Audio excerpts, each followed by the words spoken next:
गर्मी शदीद है। मेरा तो इस टाइम खाने का टाइम है, मैं खा रहा हूँ, लेकिन जो गर्मी की वजह से परिंदे हैं उन्हीं के लिए कोई बंदोबस्त करते हैं। इससे ना रिस्क बांटने से बढ़ता है। तो शुरू करते हैं, देखते हैं। इनका सेटअप मैंने थोड़ा सा कर लिया, और भी करते हैं।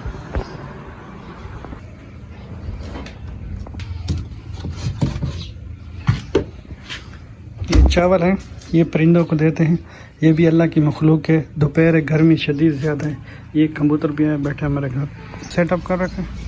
यहाँ पे इनका पानी पड़ा है, और ये चावल यहाँ पे आ जाए।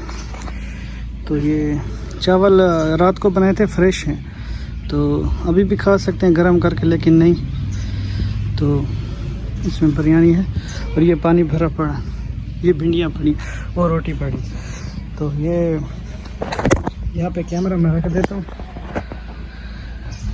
कैमरा ताकि मेरी वीडियो बनती रहे।